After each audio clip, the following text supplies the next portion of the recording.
بسم اللہ الرحمن الرحیم اللہ کے نام سے جو رحمان اور رحیم ہے۔ وَلَقَدْ يَسَّرْنَا الْقُرْآنَ لِلذِّكْرِ فَهَلْ مِن مُدَّكِرٍ، ہم نے اس قرآن کو نصیحت کے لیے آسان ذریعہ بنا دیا ہے، پھر کیا ہے کوئی نصیحت قبول کرنے والا؟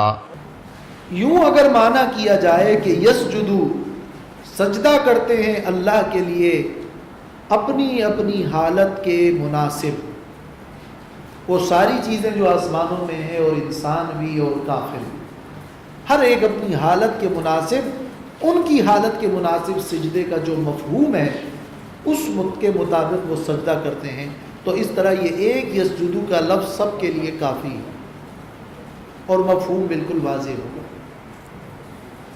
یہ تو اس آیت میں یسجدو کا مطلب ہو۔ اس آیت کے مضمون کا ما قبل کی آیت کے مضمون سے کیا تعلق ہے، یہ بھی ایک سوال ہے۔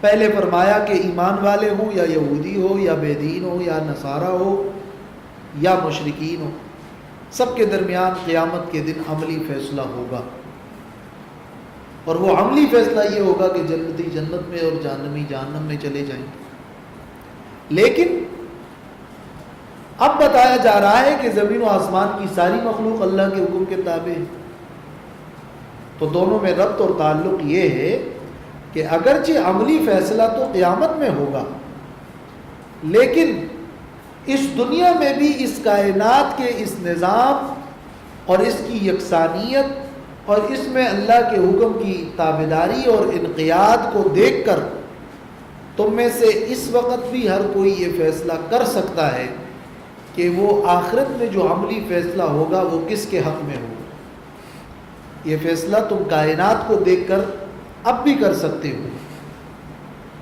کہ یہ فیصلہ انہی کے حق میں ہوگا جو لوگ اللہ کے حکم کے تابع چلے، اور جو اللہ کے حکم کے تابع نہیں چلے، پوری کائنات کے خلاف چلے، پوری کائنات کے خلاف چلے، تو ان کے حق میں پھر فیصلہ نہیں ہوگا۔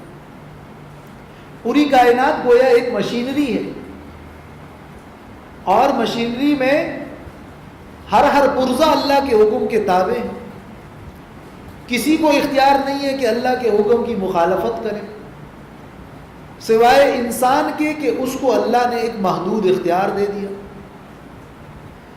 اب اگر کہیں بھی بگاڑ پیدا ہوتا ہے تو اس کی وجہ تو یہی ہے نا کہ اس انسان نے اللہ کے حکم کی نافرمانی کی، باقیوں کو تو اللہ کے حکم کی نافرمانی کرنے کا اختیار ہی نہیں ہے۔ ایک انسان کو محدود اختیار حاصل ہے، انہیں چاہیے تھا کہ پوری کائنات کو دیکھ کر اللہ کے حکم کے تابع بن جاتا، مگر جب وہ مخالفت کرے گا تو گویا پوری مشینری میں جو پرزہ خراب ہوگا وہ یہی ہے۔ پس کائنات کے بناؤ اور بگاڑ کا ذریعہ بھی انسان ہوگا۔ مولانا مودودی نے جو بناؤ اور بگاڑ کے نام سے چھوٹا رسالہ لکھا ہے، اس کا حاصل بھی یہ مضمون ہے۔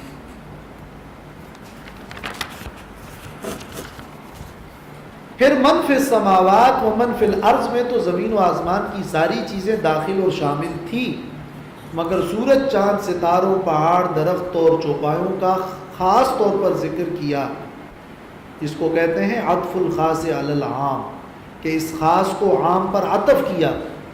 یہ اس لیے اس پر عطف کیا کہ یہ کائنات کی وہ چیزیں ہیں کہ جو نمایاں چیزیں ہیں اور جو بڑی بڑی چیزیں ہیں، اور یہ وہ چیزیں ہیں کہ جن کی کائنات میں لوگوں نے عبادت و بندگی کی۔ تو روح المعانی میں اور بحر المحیط میں اس کی جو وجوہات ذکر کی گئی ہیں وہ یہ کہ نمایاں مخلوقات کا بھی الگ سے ذکر کیا گیا کہ یہ ساری چیزیں تم دیکھو اللہ کے حکم کے تابع ہیں، اور ایک روٹین پر اور ایک حکمت اس کے پیچھے کار فرما ہے، اور یہ وہ چیزیں ہیں کہ جن کی لوگوں نے بندگی اللہ کے علاوہ کی، اس لیے یہ خاص طور پر ان چیزوں کا ذکر کیا گیا۔ وَمَن يُهِنِ اللَّهُ فَمَا لَهُ مِن مُّكْرِمٍ إِنَّ اللَّهَ يَفْعَلُ مَا يَشَاءُ۔ ما قبل کی آیت سے اس آیت کا یہ جو آخری جملہ ہے اس کا ہی تعلق مزید واضح اور مستحکم ہو جاتا ہے کہ جو کوئی وَمَن يُهِنِ اللَّهُ، جس کو اللہ ذلیل کر دے اور بدبخت کر دے. ذلیل کر دے کیا معنی؟ یعنی اسے سجدہ الہی کی توفیق نہ ہوئی اور انہوں نے اللہ کے حکم کے مطابق سجدہ نہ کیا، تو فَمَا لَهُ مِن مُكْرِمٍ، نہیں ہے اس کو کوئی عزت دینے والا. ان اللہ یفعل ما یشاء، بے شک اللہ کرتا ہے جو چاہتا ہے. تو یہاں بھی وہی جملہ ہے جو اس سے پہلے کی آیت میں کہ وَأَنَّ اللَّهَ يَهْدِي مَن يُرِيدُ، وہی جملہ یہ بھی ہے کہ ان اللہ یفعل ما یشاء، تو اس جملے سے بھی اس کا یہ تعلق واضح ہوا. هَذَانِ خَصْمَانِ اخْتَصَمُوا فِي رَبِّهِمْ فَالَّذِينَ كَفَرُوا قُطِّعَتْ لَهُمْ ثِيَابٌ مِّن نَّارٍ يُصَبُّ مِنْ فَوْقِ رُءُوسِهِمُ الْحَمِيمُ يُصْهَرُ بِهِ مَا فِي بُطُونِهِمْ وَالْجُلُودُ وَلَهُمْ مَقَامِعُ مِنْ حَدِيدٍ. هَذَانِ خَصْمَانِ، یہ دو گروہ ہیں. هَذَانِ خَصْمَانِ، یہ دو جھگڑنے والے گروہ ہیں، یہ دو اختلاف کرنے والے گروہ ہیں. کن کی طرف اشارہ ہے؟ پہلی آیت سے واضح ہے کہ ایک لوگ وہ ہیں جو اصحاب السجود ہیں، اور کچھ وہ ہیں جو کہ حق علیہ العذاب، جن پر عذاب ہے. یا آئندہ کے مضمون سے واضح ہو رہا ہے کہ دو قسم کے گروہ ہیں اختصموا فی ربہم، جنہوں نے جھگڑا کیا اپنے رب کے دین میں. دو طرح کے لوگ، پہلے تو 5 قسمیں ذکر کی گئی: ایمان والے، صابئین، یہودی، نصارہ، مجوس. اب اس سے کہیں تم یہ وہم نہ کر لو کہ یہ تو 5 گروہ ہیں، تو اب کون ان میں جنت میں جائے گا اور کون جہنم میں جائے گا، اور یہ تو پھر کئی گروہ ہو گئے. تو فرمایا نہیں، اگر آپ اصل پہ جائیں تو 2 طرح کے لوگ. ہادان خصمان اختصموا فی ربہم، ایمان والے ایک گروہ ہیں اور علاوہ اس کے یہ باقی دوسرا گروہ. اصل گروہ یہ 2 ہیں. رب کو ماننے والے، رب کو واحد ماننے والے، رب کی توحید پر ایمان لانے والے، وہ ایک گروہ ہیں، اور علاوہ اس کے منتشر بہت سارے گروہ ہیں، وہ ایک الگ گروہ ہے. چونکہ ہازان خصمان میں یہ تثنیہ کا انداز ہے، لیکن مراد اس سے 2 افراد اور 2 آدمی تو نہیں ہے، 2 فریق اور 2 فوج اور 2 قوم اور 2 گروہ ہیں. اس لیے آگے اختصموا کا جو جملہ ہے وہ جمع ہے، اختصما نہیں ہے، اختصموا، اس لیے کہ 2 فریق مراد ہے. اس آیت کے بارے میں ایک روایت تو یہ ہے، اور وہ روایت بالکل صحیح ہے، کہ بدر کی لڑائی میں جو مبارزین تھے دونوں جانب سے، اور میدان جنگ میں جو شفقت کرنے والے اور سب سے پہلے لڑنے والے جو لوگ تھے دونوں جانب سے، ان کے بارے میں یہ فرمایا گیا ہے کہ 2 قسم کے لوگ ہیں جو رب کے بارے میں جھگڑ رہے ہیں. ایک شان نزول یہ ہے، اور یہی روایت اصل میں اس بات کی دلیل میں بعض علماء نے پیش کیا ہے کہ یہ جو آیت ہازان خصمان اختصموا فی ربہم ہے، یہ آیت مدنی آیت ہے، اس لیے کہ اس میں بدر والوں کا تذکرہ ہے، تو یہ مکی نہیں. تو جنہوں نے اس صورت کو مکی مانا ہے یا شروع کلام مکی مانا ہے، انہوں نے اس آیت کو مدنی قرار دیا ہے. اگرچہ یہاں بدر کا تذکرہ تو نہیں ہے، لیکن صحیح روایات میں بعض صحابہ نے یہ مراد لیا ہے کہ ہازان خصمان اختصموا فی ربہم. اس کی توجیہ یہ ہو سکتی ہے کہ مراد الفاظ تو عام ہیں، لیکن وہ بھی اس کا ایک مصداق ہے، جو کہ بعض صحابہ نے بطور مثال اس مصداق کو ذکر کر دیا، وہ بھی ایک مصداق ہے. ورنہ حسن بصری سے مروی ہے کہ تمام مومنین اور تمام کفار اس سے مراد ہیں، اور الفاظ اس آیت کے عام ہیں. ایک جی تو وہ جو خاص ذکر کہیں ہے وہ بطور مصداق کے، اگرچہ آیت اگر پہلی بھی اتری ہو، مکی دور میں بھی ہو، کفار و مومنین کی کشمکش جاری تھی، لیکن بعد میں جب کہ بدر کے میدان میں دونوں جانب میں حق و باطل والے مل گئے اور مقابلہ ہوا، تو یہ آیت کہ ہذان خصمان اختصموا، یہ اس آیت کا وہ بھی مصداق ہے۔ تو نزلت فی قضا کی جو اصطلاح، جیسے کہ شاہ ولی اللہ نے الفوز الکبیر میں لکھا ہے کہ شان نزول صحابہ کے دور میں کبھی اس کو بھی کہا جاتا تھا جو آیت کا مصداق ہوتا تھا، اگرچہ وہ مصداق بعد میں پیدا ہوا ہو، تو وہ اس آیت کا مراد ہو سکتا ہے، لیکن آیت عام ہو۔ ایک روایت اس بارے میں یہ بھی ہے کہ نزلت فی اہل الکتاب، یہ آیت اہل کتاب کے بارے میں نازل ہے جو ایمان والوں سے کہنے لگے کہ ہم اللہ تعالیٰ کے زیادہ قریب لوگ ہیں۔ اہل کتاب نے ایمان والوں سے کہا، دلیل یہ ہے کہ ہماری کتاب تمہاری کتاب سے پہلے ہے، ہمارا نبی تمہارے نبی سے پہلے ہے۔ تو ایمان والوں نے جواب میں کہا کہ ہم اللہ تعالیٰ کے زیادہ قریب ہیں، اس لیے کہ ہم تو اپنے نبی پر بھی ایمان لائے ہیں اور تمہارے نبی پر بھی ایمان لائے ہیں، اور تم باوجود اس کے کہ تم اپنی کتابوں کے ذریعے سے یہ جانتے ہو کہ یہ نبی آخر زمان صلی اللہ علیہ وسلم اللہ کے نبی ہیں، لیکن باوجود جاننے پہچاننے کے تم نے حسد کی وجہ سے کفر کیا۔ تو یہ دونوں کا، اہل کتاب اور ایمان والوں کا یہ ایک مناظرہ اور ایک مباحثہ ہوا۔ تو ابن عباس و قتادہ سے مروی ہے کہ یہ آیت ان اہل کتاب اور ایمان والوں کے اس مباحثے کے جواب میں نازل ہوئی کہ ہذان خصمان اختصموا فی ربہم۔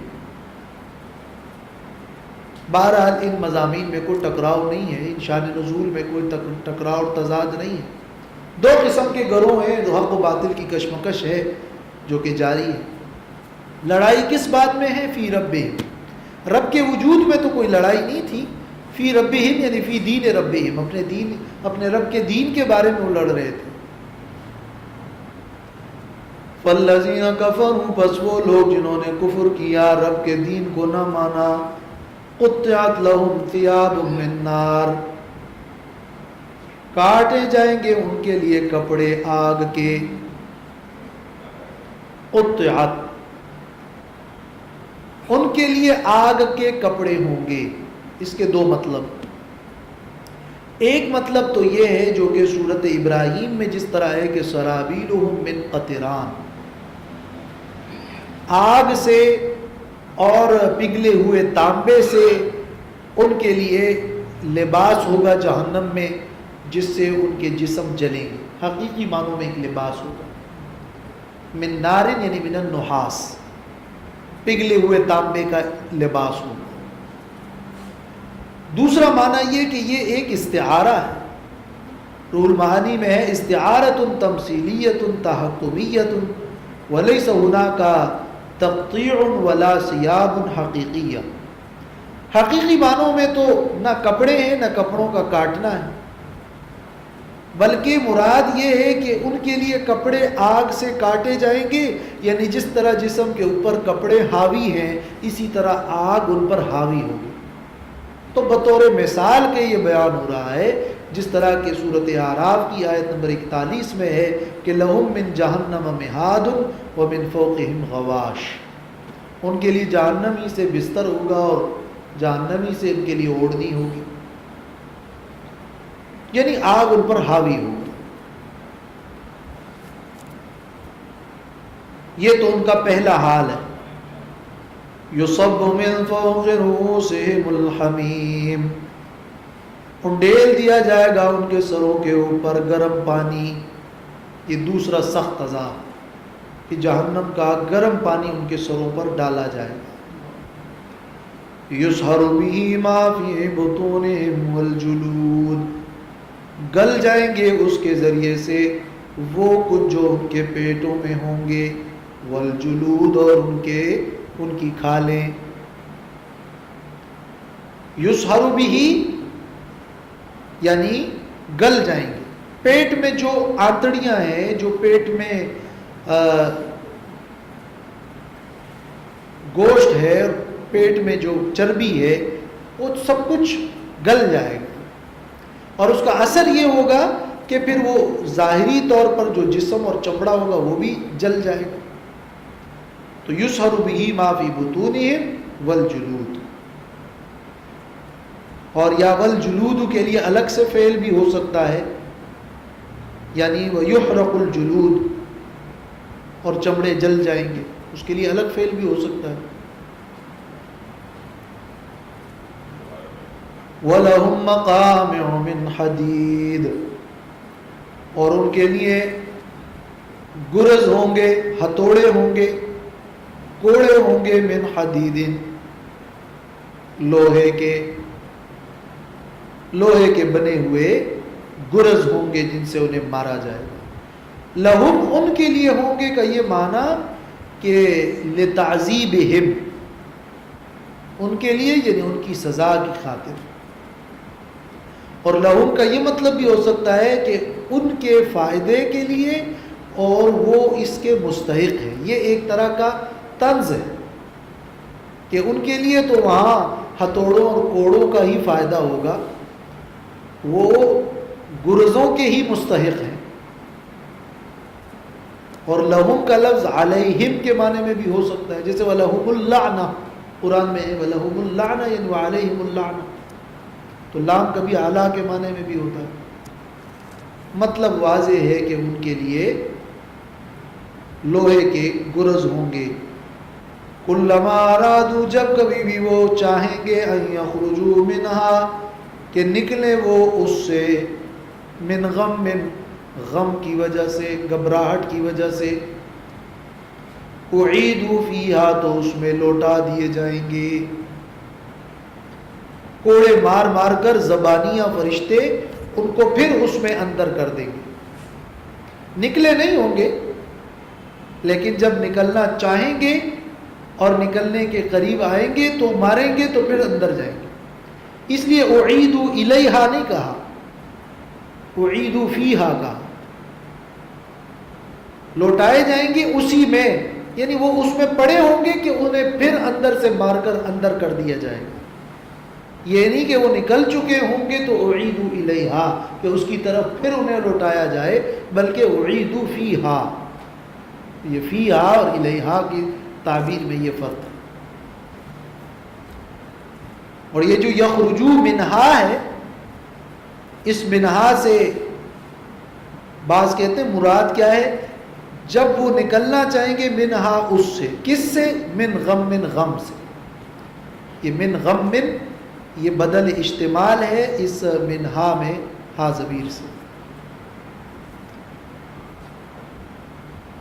علامہ ابو حیان اندلسی نے لکھا ہے کہ یہ منہا اور اعیدوا فیہا، یہ دونوں ہا ضمیریں اگر اس سے مراد اماکن لیا جائے، وہ جگہ لے لی جائے، تو معنی درست کرنے کے لیے یہ زیادہ ظاہر ہے کہ جب بھی وہ چاہیں گے ان یخرجوا منہا، کہ اس جگہ سے نکلیں، من غم، من غم کی وجہ سے، من اجلیہ غم کی وجہ سے، گھبراہٹ کی وجہ سے، اعیدوا فیہا، تو اسی جگہ میں انہیں دوبارہ لوٹا دیا جائے گا. تو یہ ہا ضمیر کا مرجع ہوگا جگہوں کی طرف، اس کا مطلب جگہ ہوگی. وَذُوقُوا عَذَابَ الْحَرِيقِ، اور چکو، ان سے کہا جائے گا کہ چکو عذاب جلانے والا. الحریق بمعنی محرق، جلانے والا عذاب. ان اللہ يدخل الذین آمنوا وعملوا الصالحات جنات تجری من تحتها الانہار. کفار کے لیے 3 طرح کی سزائیں سنائی گئی. ان کے لیے آگ کا لباس ہوگا، ان پر گرم پانی بہایا جائے گا جن سے سب کچھ پیٹ میں سے نکل کر اور کھالیں جل جائے گی. اور سوم یہ کہ ان کے لیے لوہے کے گرز ہوں گے. اس کے مقابل میں اب مومنین کے لیے انعامات کا تذکرہ ہے. ان اللہ، بے شک اللہ، یدخل الذین، داخل کر دے گا، داخل کرے گا ایمان والوں کو، الذین ان لوگوں کو، آمنوا جو ایمان لائے، وعملوا الصالحات اور جنہوں نے نیک عمل کیا، جنات باغات میں، تجری من تحتها الانہار کہ بہتی ہوں گی اس کے نیچے، یعنی ان باغات کے درختوں اور محلات کے نیچے نہریں۔ یہ پہلا انعام ان کا یہ مسکن ہوگا۔ دوسرا انعام یحلون فیہا من اساور من ذہب ولؤلؤا، پہنائے جائیں گے ان کو اس جنت میں، من اساورا کنگن، من ذہب سونے کے، ولؤلؤا اور موتی۔ یہ ولؤلؤا جو ہے یہ اساورا کے محل پر عطف، انہیں پہنائے جائیں گے کنگن اور موتی، یا ولؤلؤا یعنی ویحلون لؤلؤا۔ اور یہاں تو من ذہبن ہے، سورۃ دہر میں وحلوا اساور من فضۃ بھی ہے، یعنی 3 قسم کے کنگن، موتی کے، سونے کے اور چاندی کے، جو سورہ دہر میں ذکر ہے، وہ انہیں پہنائے جائیں گے۔ اور یہ کنگن پہنائے جائیں گے، یہ کیوں کہا؟ امام قرطبی نے نقل کیا ہے کہ مقصد یہ ہے کہ ان کا وہاں لباس شاہانہ ہوگا۔ کنگن اور یہ تو عورتوں کا لباس ہے، لیکن یہاں مردوں کے لیے یہ ذکر کیا جا رہا ہے، اور جنتیوں کے لیے اس انعام کا ذکر ہو رہا ہے، سب کے لیے ہو رہا ہے۔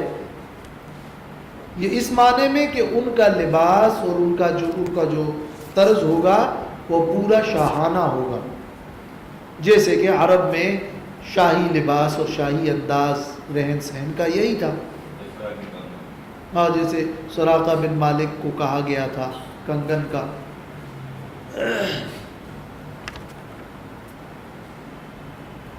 وَلِبَاسُهُمْ فِيهَا حَرِيرٌ اور ان کا لباس ہوگا اس میں ریشم کا، وہاں ان کا لباس ریشم کا ہوگا۔ ریشم کا لباس دنیا میں ایک اچھا اور قیمتی لباس، لیکن جنت کی چیزوں کا دنیا کی چیزوں سے کوئی موازنہ تو نہیں ہے۔ اس کے بارے میں تو نبی کریم صلی اللہ علیہ وسلم نے فرمایا کہ ما لا عین رأت ولا اذن سمعت ولا خطر علی قلب بشر، جنت کی نعمتیں تو وہ ہیں کہ جو کسی آنکھ نے دیکھی نہیں، اور ایسی نعمتیں ہیں جو کسی کان نے سنی نہیں اور جو کسی دل پہ گزری نہیں۔ یہ تو صرف نام ہے اور ناموں کی یکسانیت ہے، ورنہ وہاں کا ریشم اور وہاں کے سونی چاندی اور وہاں کے انعامات کی جو شان ہے وہ تو بالکل الگ ہی دنیا ہے۔ دنیا کے اندر تو ریشم مردوں کے لیے جائز نہیں ہے اور حرام ہے، اور اس کے بارے میں صحیح احادیث موجود ہے۔ حضرت علی رضی اللہ تعالیٰ عنہ سے روایت ہے کہ نبی صلی اللہ علیہ وسلم نے ایک ہاتھ میں ریشم لیا اور اپنے بائیں ہاتھ میں سونے کو لیا، اور پھر اپنے ہاتھوں کو اٹھایا اور فرمایا کہ ان ھذین حرام علی ذکور امتی حل لاناسہم، یہ 2 چیزیں میری امت کے مردوں کے لیے حرام ہے اور میری امت کی عورتوں کے لیے حلال ہے۔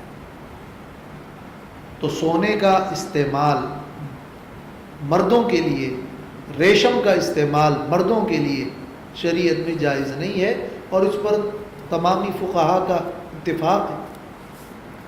حضرت حذیفہ رضی اللہ تعالیٰ عنہ سے روایت ہے کہ نہانا النبی صلی اللہ علیہ وسلم ان نشرب فی آنیۃ الذہب والفضۃ وان نأکل فیہا وعن لبس الحریر والدیباج وان نجلس علیہ۔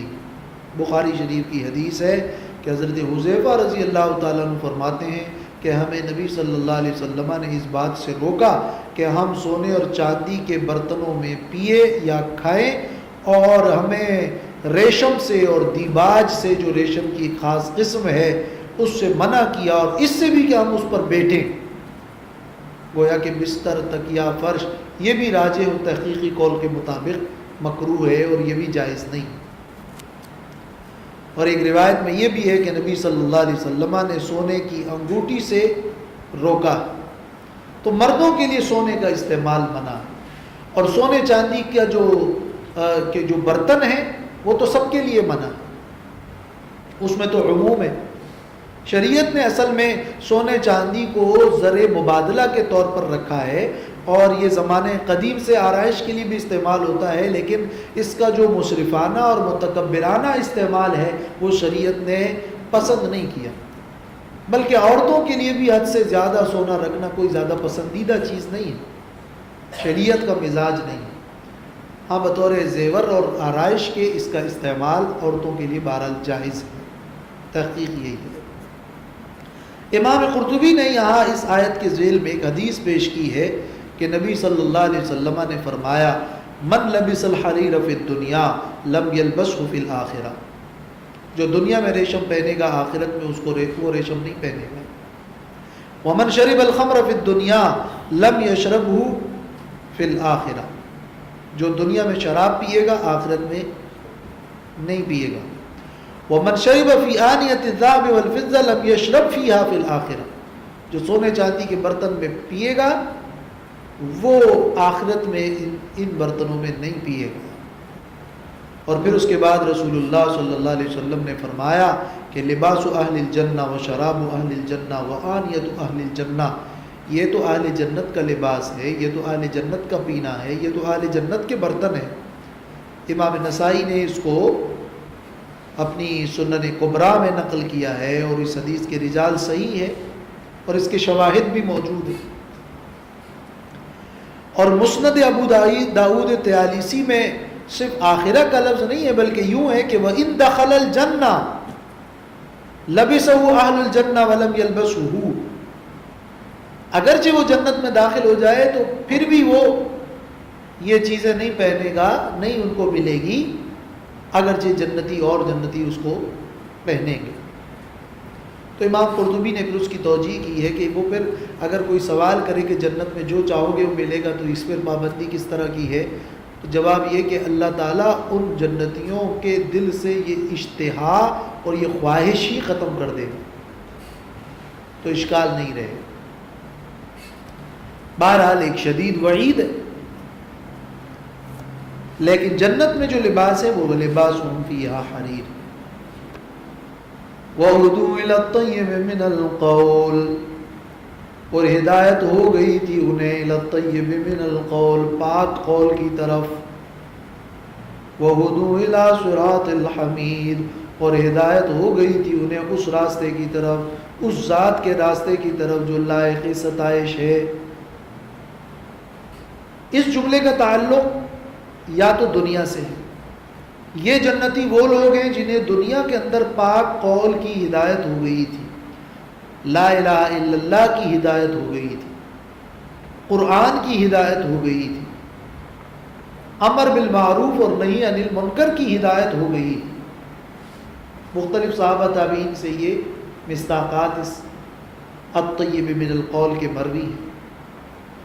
اور اس راستے کی ہدایت ہوئی تھی کہ جو حمید ذات کا راستہ ہے، جو اللہ تعالیٰ کا راستہ ہے، یعنی طریق الاسلام، الی طریق الاسلام. اور دوسرا قول یہ بھی ہے کہ ہدو الی الطیب کا تعلق بھی جنتی سے، کہ جنت میں ان کا لباس حریر ہوگا اور جنت میں انہیں پاک قول کی رہنمائی کی جائے گی، اور وہ جنت میں کہیں گے کہ الحمدللہ الذی صدقنا وعدہ،